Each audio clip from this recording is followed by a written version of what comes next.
அன்பான தெய்வ ஜனங்களுக்கு மெய்ப்பெரும் இரட்சகருமான இயேசு கிறிஸ்துவின் இனிய நாமத்தின் நல்வாழ்த்துகள். இன்றைய செய்தியிலே பரலோக ராஜ்யத்தில் முந்தினவரும் பிந்தினவரும் என்ற தலைப்பிலே இந்த செய்தியை பார்க்கிறோம். நாம் எல்லோருமே பரலோக ராஜ்யம் செல்வது என்பது உறுதி. யார் யார் இயேசு கிறிஸ்துவை விசுவாசிக்கிறீர்களோ அத்தனை பேரும் பரலோக ராஜ்யத்திற்கு நிச்சயமாக அவர் உங்களை அழைத்து செல்வார். அப்படி நீங்கள் பரலோக ராஜ்யத்தில் செல்லும் பொழுது நீங்கள் அங்கு முந்தினவர்கள் பிந்தினவர்கள் என்ற வேறுபாடின்றி நீங்கள் எப்படியே அங்கு வாழ்வீர்கள் என்பதை பற்றி சுருக்கமாக சொல்வதுதான் இந்த செய்தி. முதலாவது, தேவனுடைய கிருபை அவருடைய தயவினால் அருளப்படுகிறதே தவிர மனிதனின் திறமையினாலும் அவனுடைய அடிப்படையினாலும் உழைப்பின் அடிப்படையினாலும் வழங்கப்படுவதில்லை. இவன் பெரிய பணக்காரனாக இருந்து இவன் இருப்பதனால் இவனுடைய அடிமை, இவனுக்கு மரித்த பிறகு இவனுக்கு தனியான காரியம் செய்ய வேண்டும், இவனை முதன்மையானவனாக பரலோக ராஜ்யத்தில் வைக்க வேண்டும். அந்த மாதிரி எல்லாம் கிடையாது. யார் பரலோக ராஜ்யத்தில் வருகிறார்களோ அத்தனை பேருக்கும் தேவனுடைய கிருபை பூரணமாக கிடைக்கிறது. தேவனுடைய கிருபை அவருடைய ஈவு, அவருடைய தயவு. அவர் யாருக்கு கொடுக்க வேண்டும் என்று நினைக்கிறாரோ அதை அவர் கொடுக்கிறார். அதை யாரும் கேள்வி கேட்கவும் முடியாது, அது கேள்வி கொடுப்பதில்லை, அதை தடை செய்யவும் முடியாது. இதை தெரிந்து கொள்வதற்காக இயேசு சொன்ன ஒரு உவமையை முதலில் வாசிக்கலாம். மத்தேயு 20:1-16 வரை வாசிப்பீர்களேயானால், பரலோக ராஜ்யம் வீட்டெஜமானாகிய ஒரு மனுஷனுக்கு ஒப்பாயிருக்கிறது. அவன் தன் திராட்சை தோட்டத்துக்கு வேலையாட்களை அமர்த்த அதிகாலையிலே புறப்பட்டான். வேலையாட்களுடன் நாளொன்றுக்கு ஒரு பணம் கூலி பேசி அவர்களை தன் திராட்சை தோட்டத்துக்கு அனுப்பினான். 3ஆம் மணி வேளையிலும் அவன் புறப்பட்டு போய் கடை தெருவிலே சும்மா நிற்கிற வேறு சிலரை கண்டு, நீங்களும் திராட்சை தோட்டத்துக்கு போங்கள், நியாயமானபடி உங்களுக்கு கூலி கொடுப்பேன் என்றான். அவர்களும் போனார்கள். மறுபடியும் 6ஆம் 9ஆம் மணி வேளையிலும் அவன் போய் அப்படியே செய்தான். 11ஆம் மணி வேளையிலும் அவன் போய் சும்மா நிற்கிற வேறு சிலரை கண்டு, நீங்கள் பகல் முழுவதும் இங்கே சும்மா நிற்கிறதென்ன என்று கேட்டான். அதற்கு அவர்கள் ஒருவரும் எங்களுக்கு வேலையிடவில்லை என்றார்கள். அவன் அவர்களை நோக்கி, நீங்களும் திராட்சை தோட்டத்துக்கு போங்கள், நியாயமானபடி கூலி பெற்றுக் கொள்வீர்கள் என்றான். சாயங்காலத்தில் திராட்சை தோட்டத்துக்கு எஜமான் தன் காரியக்காரனை நோக்கி, நீ வேலையாட்களை அழைத்து பிந்தி வந்தவர்கள் தொடங்கி முந்தி வந்தவர்கள் வரைக்கும் அவர்களுக்கு கூலி கொடு என்றான். அப்பொழுது 11ஆம் மணி வேளையில் வேலை அமர்த்தப்பட்டவர்கள் வந்து ஆளுக்கு ஒவ்வொரு பணம் வாங்கினார்கள். முந்தி அமர்த்தப்பட்டவர்கள் வந்து தங்களுக்கு அதிக கூலி கிடைக்கும் என்று எண்ணினார்கள். அவர்களும் ஆளுக்கு ஒவ்வொரு பணம் வாங்கினார்கள். வாங்கிக் கொண்டு வீட்டெஜமானை நோக்கி, பிந்தி வந்தவர்கள் ஆகிய இவர்கள் 1 மணி நேரம் மாத்திரம் வேலை செய்தார்கள். பகலின் கஷ்டத்தையும் வெயிலின் உஷ்ணத்தையும் சகித்த எங்களுக்கு இவர்களை சமமாக்கினீரே என்று முறுமுறுத்தார்கள். அவர்களில் ஒருவனுக்கு அவன் பிரதியுத்தரமாக, சிநேகிதனே, நான் உனக்கு அநியாயம் செய்யவில்லை. நீ என்னிடத்தில் ஒரு பணத்துக்கு சம்மதிக்கவில்லையா? உன்னுடையதை நீ வாங்கிக் கொண்டு போ. உனக்கு கொடுத்தது போல பிந்தி வந்தவனாகிய இவனுக்கும் கொடுப்பது என்னுடைய இஷ்டம். என்னுடையதை என் இஷ்டப்படி செய்ய எனக்கு அதிகாரம் இல்லையா? நான் தயாளனாய் இருக்கிறபடியால் நீ வன்கண்ணனாய் இருக்கலாமா என்றான். இவ்விதமாய் பிந்தினோர் முந்தினோராயும் முந்தினோர் பிந்தினோராயும் இருப்பார்கள். அழைக்கப்பட்டவர்கள் அநேகர், தெரிந்து கொள்ளப்பட்டவர்களோ சிலர் என்றார். இந்த உவமையில் நாம் கற்றுக்கொள்ள வேண்டிய சில காரியங்கள். ஒருவன் ரட்சிப்படைவதும் பரலோகத்தில் சேர்த்து கொள்ளப்படுவதும் மறுதலிக்க மனிதனுடைய முயற்சியினால் அல்ல, இது தேவனுடைய கிருபையினால். கிருபை என்பது அவருடைய இரக்கம், அவருடைய இரக்கத்தினால். எபேசியர் 2:8-9 வாசிப்பீர்களே ஆனால், நீங்கள் ரட்சிக்கப்படுவது தேவனுடைய ஈவு, தேவனுடைய கிருபையினால் என்பது வெளிப்படும். கிருபையினாலே விசுவாசத்தை கொண்டு ரட்சிக்கப்பட்டீர்கள். இது உங்களால் உண்டானதல்ல, இது தேவனுடைய ஈவு. ஒருவரும் பெருமை பாராட்டாதபடிக்கு இது கிரியைகளினால் உண்டானதல்ல. இங்கு ஒருவரும் பெருமை பாராட்டாதபடிக்கு இது கிரியைகளினால் உண்டானதல்ல. நான் பெரிய பலசாலி ஆகையினால் எனக்கு கிருபை அளிக்க வேண்டும் என்று ஒரு வேலும் கேட்க முடியாது. நான் நிறைய பணம் கொடுத்திருக்கிறேன் ஊழியத்திற்கு, நான் நிறைய பணம் வந்து இயேசு கிறிஸ்துவிற்காக செலவழிக்கிறேன். நல்லது, பூமியில் இருக்கும் வரை அதன் பலனை அடைவாய். நீ வரும்பொழுது உனக்கு இங்கு தேவனுடைய கிருபையை கிடைக்கும். அந்த கிருபை பாகுபாடு இல்லாதது. இதைத்தான் நாம் இப்பொழுது வாசித்தோம். இரண்டது, உலகத்தில் உங்களுடைய விசுவாசத்தில் நிலைத்திருக்கப்படியான கிரியைகளையே நீங்கள் செய்ய வேண்டும். கடவுளிடம் பேரம் பேசுவது. நாமளே வேலை இல்லாமல் இருக்கோம். அந்த முதலில் பேரம் பேசினானே அவன் என்ன திமிராக பேசியிருப்பான்.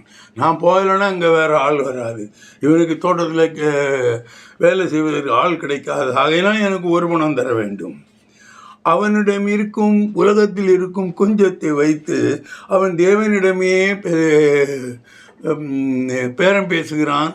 அவன் தனக்கு இன்ன தர வேண்டும், இன்ன வேண்டும். தேவன் ஒத்துக்கொள்ளுகிறார். எல்லாரும் சேர்ந்து எல்லாரும் வாங்கும்போது இவன் என்ன பேசினானோ அதுதான் அவனுக்கு கிடைக்கும். ஆண்டவரே, நான் பரீட்சையில் பாஸ் ஆகிடணும். நிச்சயமாக பரீட்சையில் பாஸ் ஆகிடுவோம். வேலை கிடைக்க வேண்டுமா என்னன்னு நீ கேட்கலையே. அதனால அதை பற்றி இனி 2வது அப்ளிகேஷன் போட வேண்டியிருக்கும். ஆகையினால் தேவனுடைய சித்தப்படி நடப்பதற்கு நீங்கள் விட்டு கொடுங்கள். நீங்கள் ஏன் உங்கள் அந்த கணக்கு வழக்குகளை செய்திருக்க தேவனோடு மோதுகிறீர்கள்? கடவுளுடைய ஈவு எதுவாக இருந்தாலும் மகிழ்ச்சியுடன் பெற்றுக்கொள்ளுங்கள். இது மிகவும் முக்கியமான காரியம்.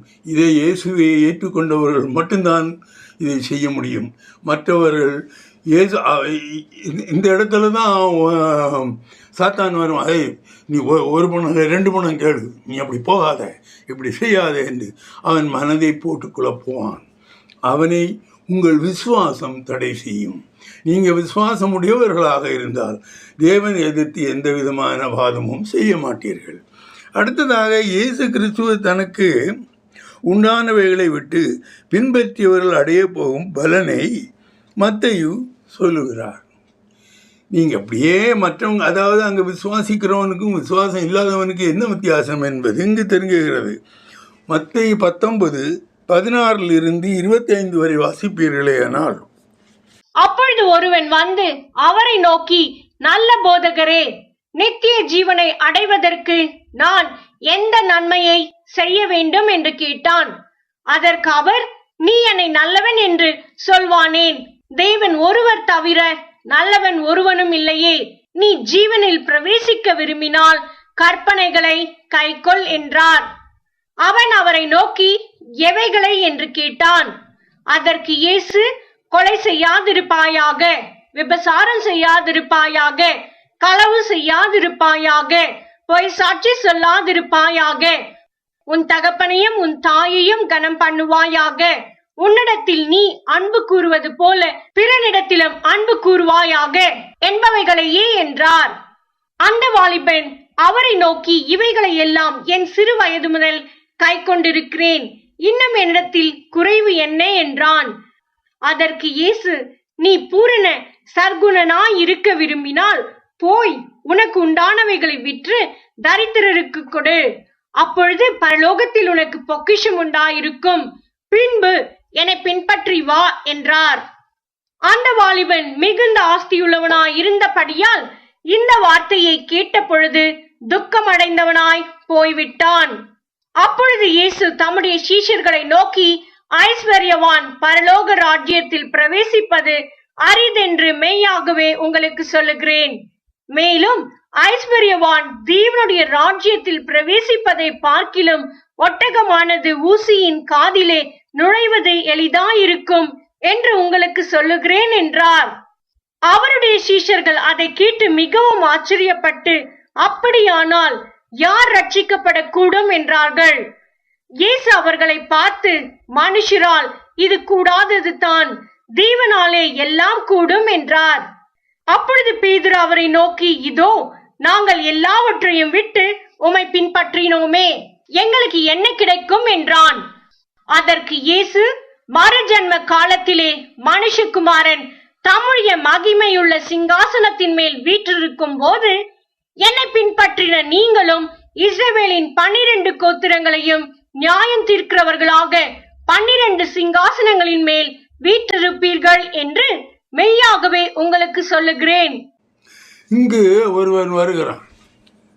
அவன் எல்லா தேவ கட்டளைகளையும் நன்றாக கற்றுணர்ந்தவன், அதன்படி நடப்பவனும் கூட. ஆனால் ஒரே ஒரு குறை இருக்கிறது, என்னென்றால் அவன் பெரிய பணக்காரன். இயேசு சொல்லுகிறா, அதையெல்லாம் விட்டு நீ தரித்திரனுக்கு கொடுத்துருப்பா, நீ தரித்திரனுக்கு கொடுத்தா எனக்கு கொடுத்த மாதிரி ஆகும். அல்லாமல் நான் வாங்கிட்டு வாங்கி நானும் பழையபடியும் தரித்திரனுக்கு தான் கொடுக்கணும், அதை நீயே கொடுத்துரு, அந்த புண்ணியமெல்லாம் உன்னை சேரட்டும் என்று சொன்னால் அதற்கு அவன் மனதில்லாமல் அவன் போனதாக பார்க்கிறோம். ஆகவே தான் இயேசு சொல்வார், பணம் உள்ளவனும் ஐஸ்வர்யக்காரனும் ஊசியின் துவாரத்திற்குள் நுழைவது, ஒட்டகம் நுழைஞ்சிரும், ஆனால் அவன் நுழைய மாட்டான். ஆக இந்த ஊசியின் காதில் என்பதற்கு இன்னொரு விளக்கம் சொல்லப்பட்டு இருக்கிறது.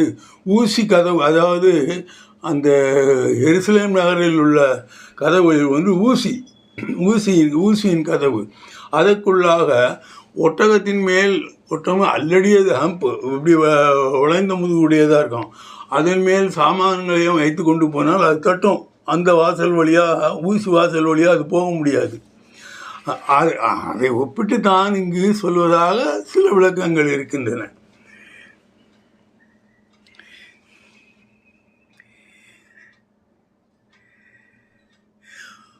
அதான் அந்த ஒட்டகத்திற்கு ஒப்பிட்டு சொல்லப்பட்டிருக்கும். இனி எவ்வளவோ கேட்டும் உலகில் அக்கிரமங்களில்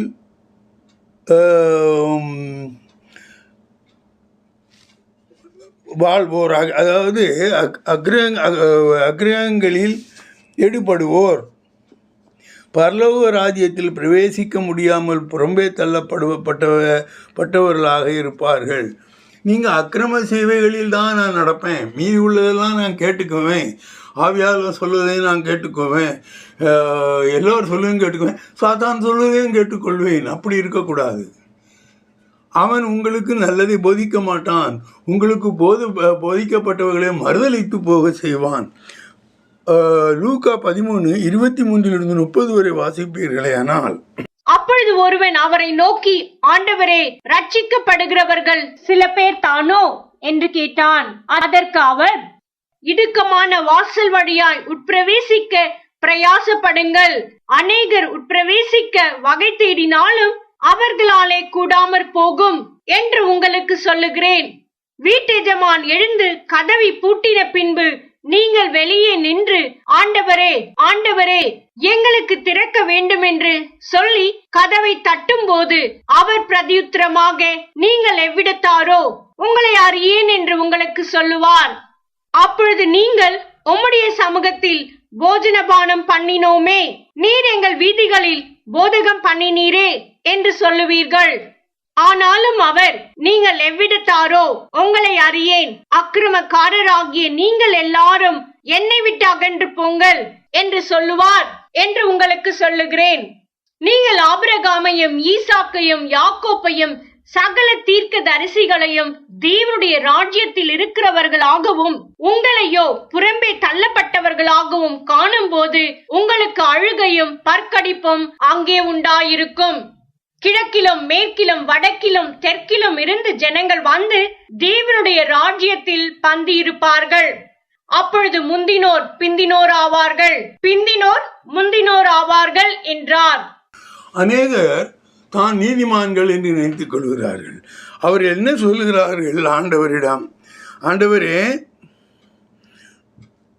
உம்மது சமூகத்தில் நாங்கள் போஜனம் பண்ணோமே, அதாவது சபைகளில் நீங்கள் ஏதாவது போஜனம் பண்ணியிருக்கலாம், நீங்கள் எந்தெந்த வீதிகளிலே நீர் வந்து போதகம் பண்ணினீரே அதற்குள்ள காரியங்களை நான் செய்து கொடுத்தேனே, இப்படி அநேக காரியங்களை செய்தால் அவர் என்ன சொல்வார்? அக்கிரமக்காரர்களே, நான் உங்களை அறியேன், என்னை விட்டு அகன்று போங்கள் என்று சொல்வார்.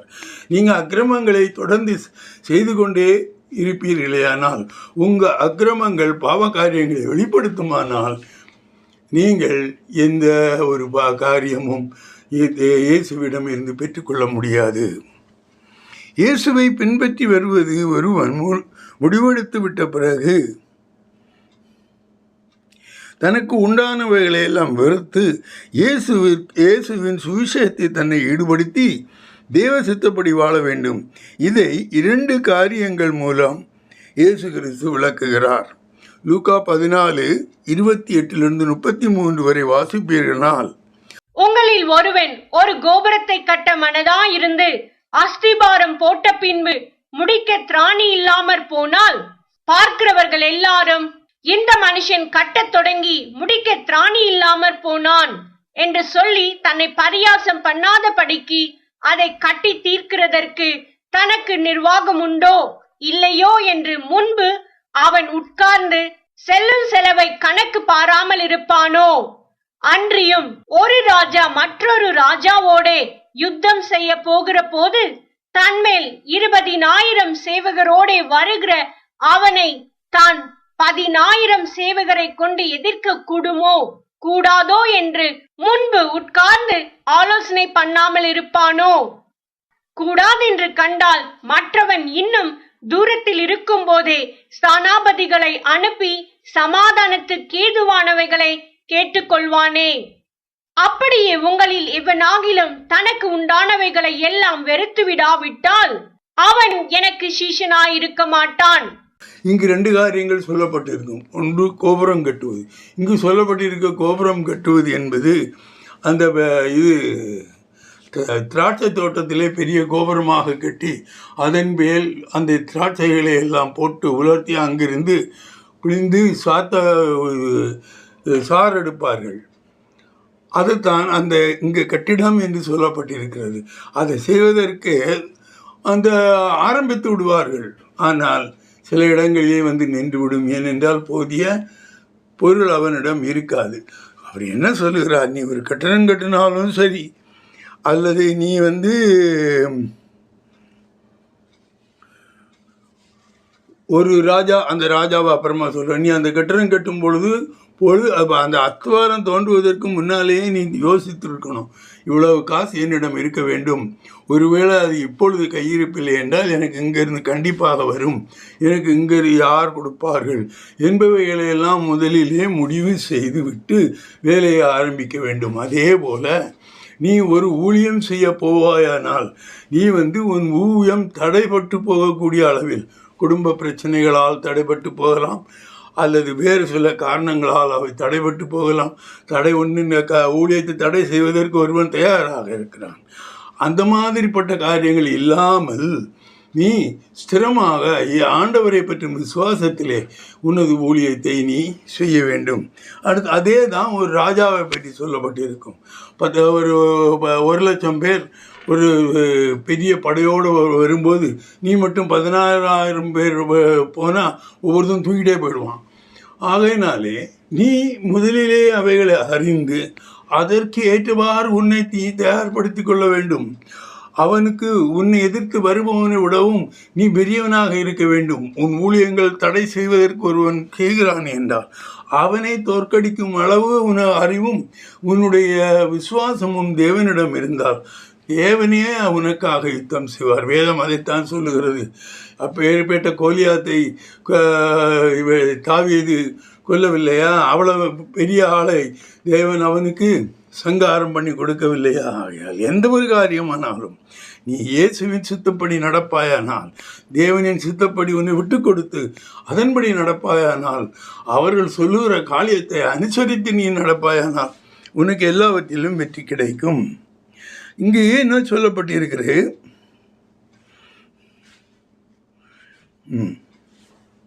இனி இயேசுவின் சீடனாகும் முன் நீ இவைகளெல்லாம் யோசிக்க வேண்டும். அதான் இங்கே சொல்லப்பட்டிருக்க காரியம். சிலர்கள் ஊழியத்துக்கு வந்து விடுவார்கள், நான் ஊழியத்துக்கு போகிறேன்னு. ஊழியத்திற்கு போவார்களே தவிர முன்னால் அவர்கள் செய்த காரியங்களை விட்டு போக மாட்டார்கள். அவர்கள் செய்த சடங்குகள் அவைகளையே திரும்ப வந்து செய்வார்கள். அவர்கள் முன்பு கடைபிடித்த ஆசாரங்களையும் அவர்கள் திரும்பவும் செய்வார்கள். விட்டு விலகிவிட வேண்டும். எது ஆதாரமாக சொல்லப்படுகிறதோ, எது உன் சபையில் உனக்கு சொல்லப்படுகிறதோ அதை நீ ஏற்றுக்கொண்டு நடக்க வேண்டும். அடுத்ததாக, தன்னை தானே உயர்த்துகிறவன் எவனும் தாழ்த்தப்படுவான், தன்னை தாழ்த்துகிறவன் உயர்த்தப்படுவான். இந்த ஒரு இடத்தில் நான் ஒரு காரியம் உங்களுக்கு சொல்ல வேண்டும். முந்தினவன் பிந்தினவன் என்று சொல்லப்படும் பொழுது, முந்தினவன் என்பவன் முந்தி வந்தவன் தன்னைத்தான் நான் தான் பெரியவன், நான் முன்னுக்கு வந்திருக்கிறவன் என்று தன்னை உயர்த்தக்கூடாது. பிந்தி வந்தவன் ஐயோ நான் வர முடியலையே, அவன் முன்னால் வந்துட்டானே, எல்லாரும் அவனை தானே ஹேய் ஹேய் ஹேய் என்று அவனை உயர்த்துகிறார்கள் என்று நீங்கள் ஏற்படுத்தவும் கூடாது. தேவனிடம் அது கிடையாது. ஏனென்றால் எவன் தன்னை உயர்த்துகிறானோ அவன் தாழ்த்தப்படுகிறான். எவன் தன்னை தாழ்ந்தவனாக நினைக்கிறானோ அவனை தேவன் உயர்த்துவார். இது பரலோகராஜ்யத்தில் நடக்கக்கூடிய காரியம். இதைத்தான் இங்கு சொல்லப்பட்டு, தன்னைத்தான் உயர்த்துகிறவன் எவனும் தாழ்த்தப்படுவான், தன்னைத்தான் தாழ்த்துகிறவன் உயர்த்தப்படுவான். இந்த சத்தியத்தை ஒருவன் மூலம், ஒரு உவமையின் மூலம் இயேசு கிறிஸ்து விளக்குகிறார். லூக்கா 14:7-14 வரை. விருந்துக்கு அழைக்கப்பட்டவர்கள் பந்தியில் முதன்மையான இடங்களை தெரிந்து கொண்டதை அவர் பார்த்து அவர்களுக்கு ஒரு உவமையை சொன்னார். ஒருவனால் கல்யாணத்துக்கு நீ அழைக்கப்பட்டிருக்கும் போது பந்தியில் முதன்மையான இடத்தில் உட்காராதே. உன்னிலும் கனமுள்ளவன் ஒருவேளை அவனால் அழைக்கப்பட்டிருப்பான். அப்பொழுது உன்னையும் அவனையும் அழைத்தவன் உன்னிடத்தில் வந்து இவருக்கு இடம் கொடு என்பான். அப்பொழுது நீ வெட்கத்தோடு தாழ்ந்த இடத்திற்கு போக வேண்டியதாயிருக்கும். நீ அழைக்கப்பட்டிருக்கும் போது போய் தாழ்ந்த இடத்தில் உட்காரு. அப்பொழுது உன்னை அழைத்தவன் வந்து, சிநேகிதனே, உயர்ந்த இடத்தில் வாரும் என்று சொல்லும் போது உன்னுடனே கூட பந்தி இருக்கிறவர்களுக்கு முன்பாக உனக்கு கனமுண்டாகும். தன்னைத்தான் உயர்த்துகிறவன் எவனும் தாழ்த்தப்படுவான், தன்னைத்தான் தாழ்த்துகிறவன் உயர்த்தப்படுவான் என்றார். அன்றியும் அவர் நம்மை விருந்துக்கு அழைத்தவனை நோக்கி, நீ பகல் விருந்தாவது ராவிருந்தாவது பண்ணும் போது உன் சிநேகிதரை ஆகிலும் உன் சகோதரரை ஆகிலும் உன் பந்து ஜனங்களை ஆகிலும் ஐஸ்வர்யமுள்ள அயலகத்தாரை ஆகிலும் அழைக்க வேண்டாம். அழைத்தால் அவர்களும் உன்னை அழைப்பார்கள். அப்பொழுது உனக்கு பதிலுக்கு பதில் செய்ததாகும். நீ விருந்து பண்ணும்போது ஏழைகளையும் ஊனரையும் சப்பானிகளையும் குருடரையும் அழைப்பாயாக. அப்பொழுது நீ பாக்கியவானாயிருப்பாய். அவர்கள் உனக்கு பதில் செய்ய மாட்டார்கள். நீதிமான்களின் உயிர்த்தெழுதலில் உனக்கு பதில் செய்யப்படும் என்றார். இது ஒரு மனுஷர்களுக்குள்ள ஒரு பெரிய பெருமிதம். அவனை தன்னைத்தானே பெரிய ஆள் நினச்சிக்குவான். ஒரு விருந்திற்கு போனால் என்னை விட அங்கே இருக்கிறவங்களாங்கிற நான் போட்டிருக்கிற பட்டு வேஷ்டியை பார், நான் உடுத்திருக்கிற வேஷ்டியை பார், இதெல்லாம் உயர்தரமானவைகள். நான் போய் கீழே உட்கார முடியுமா? நான் மேலே தான் போய் உட்காருவேன் என்று போய் உட்காருவான்.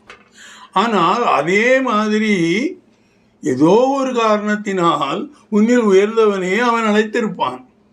அப்பொழுது அவனுக்கு உன்னிலும் அவன் உயர்ந்தவனாக தென்படுவதினால் உன்னை அவனுக்கு இடம் கொடுக்க சொன்னால் உனக்கு அசிங்கமானதாக இருக்கும். தெளிவாக சொல்லப்பட்டிருக்கிறது. இனி இதே மாதிரியான இன்னொரு காரியம், தங்களை நீதிமான்கள் என்று நம்பி மற்றவர்களை அற்பமானவர்கள் என்றும் சிலரை குறித்து அற்பமானவர் என்று எண்ணக்கூடிய சிலரை குறித்து எண்ணப்பட்டிருக்க சபையிலே நடக்கக்கூடிய காரியம். சபையிலே நடக்கக்கூடிய காரியம் வேதங்களை எல்லாம் நல்லா கற்று அறிந்திருந்தால் அங்கே எது பேசினாலும் நீங்கள் பேசலாம். அதுக்கு மட்டும் போதாது. உண்மையான அன்பான அந்த ஒரு ஈடுபாடு உங்களுக்கு இயேசு கிறிஸ்துவின் மேல் வர வேண்டும். நீங்கள் அப்படிப்பட்டவர்களாக இருப்பீர்களே ஆனால் உங்களை அவருடைய சத்தியமே அங்கே வழி நடத்தும். அங்கே உங்களுடைய சத்தியமே உங்களை நீங்கள் எங்கு இருக்க வேண்டும் என்று கொண்டு போய் சேரும். வாசியுங்கள் லூக்கா 18:10-14 வரை. 2 மனுஷர் ஜெபம் பண்ணும்படி தேவாலயத்துக்கு போனார்கள். ஒருவன் பரிசேயன், மற்றவன் ஆயக்காரன். பரிசேயன் நின்று, தேவனே, நான் பரிகாரர், அநியாயக்காரர், விபசாரக்காரர் ஆகிய மற்ற மனுஷரைப் போலவும் இந்த ஆயக்காரனைப் போலவும் இராததனால் உம்மை ஸ்தோத்தரிக்கிறேன். வாரத்தில் 2 தரம் உபவாசிக்கிறேன். என் சம்பாத்தியத்தில் எல்லாம் தசம பாகம் செலுத்தி வருகிறேன் என்று தனக்குள்ளே ஜெபம் பண்ணினான். ஆயக்காரன் தூரத்திலே நின்று தன் கண்களையும் வானத்துக்கு ஏறெடுக்க துணியாமல் தன் மார்பிலே அடித்துக் கொண்டு, தேவனே, பாவியாகிய என் மேல் கிருபையாயிரும் என்றான். அவன் அல்ல, இவனே நீதிமானாக்கப்பட்டவனாய் தன் வீட்டுக்கு திரும்பி போனான் என்று உங்களுக்கு சொல்லுகிறேன். ஏனெனில் தன்னை உயர்த்துகிறவன் எவனும் தாழ்த்தப்படுவான், தன்னை தாழ்த்துகிறவன் உயர்த்தப்படுவான் என்றார். இங்கு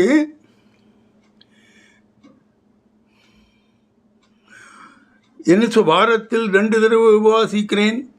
உபவாசிக்கும் போதே அன்றாடிச்சுக்குவான், வீட்டில் ஸ்பீக்கர் போட்டுக்குவான், நான் உபவாசிக்கிறார், அவர் உபவாசிக்கிறார் என்று. அது ஒரு கூட்டத்தார் வந்து அங்கே பஜனை பாடிக்கிட்டே தேவனை பற்றி பாட்டு பாடிக்கிட்டே இருப்பாங்க. அங்கே அநேக போதகர்கள் வந்து போதம் பண்ணி கொண்டே இருப்பாங்க. என்னன்னு பார்த்தா அவர் உபவாசம் இருக்கிறாராம். அந்த மாதிரியான காரியங்கள் நடக்கக்கூடாது. நீ உபவாசமாக இருந்தால் உன் சபை தலைவனுக்கு ஆயருக்கு சொல்லு. அது சொல்லி அவனால் நீ ஒரு உன்னுடைய காரியங்கள் இயேசு கிறிஸ்து எடுத்து சொல்லப்படுமா இருந்தால் அது வந்து ஒரு ஏற்றுக்கொள்ளக்கூடிய காரியமாக இருக்கும். ஆனால் மனதிலே ஒருவன் குறைவுபட்டவனாக அந்த ஆயகர், ஐயோ நான் வட்டி வாங்குறவனாக இருக்கிறேனே, எல்லோரும் என்ன இருக்கிறார்களே. ஆனால் இவன் தேவனுடைய பார்வையிலே அவன் பரலோகத்திற்கு போகிறவனுக்கு தகுதி உள்ளவனாக இருக்கலாம். நமக்கு அறிவு தெரியாது. வட்டி வாங்கிறது, கொடுக்கறது, ஒரு வேலையில் இருக்குது, வேலை போகிறதுக்கெல்லாம் எவ்வளோ நேரம் ஆகும். அதை முடிஞ்சால் அவர் எவ்வளவு ஒரு சில நேரத்திலே மாற்றி விடுவார். ஆகையால் நீங்கள் எப்பொழுதுமே உங்கள் நிலைமையை உணர்ந்து உங்களை பெரியவர்களாக எண்ணிக்கொண்டாமல், எல்லோரும் சமம், எல்லோரும் தேவனுடைய பிள்ளைகள், எல்லோருக்கும் சுவிசேஷம் வழங்கப்படுகிறது. சபையில் கொடுக்கக்கூடிய ஒவ்வொரு வசனத்திலும் ஒவ்வொரு சத்தியமும் பெரிய இவனுக்கு இவ்வளவு, சின்ன ஊழியக்காரனுக்கு இவ்வளவு, மற்றவர்களுக்கு இவ்வளவு, இப்படி பிரித்தாக கொடுக்கிறார்கள். எல்லாம் மொத்தமாக பேசப்படுகிறது. எல்லோருக்கும் அது பொதுவாக அது பேசப்படுகிறது. எந்த மனிதனும் எந்த ஒரு நிலையிலும் தேவனுக்கு ஒப்பாகவோ அல்லது சிறந்தவர்களாகவோ இருக்க முடியாது.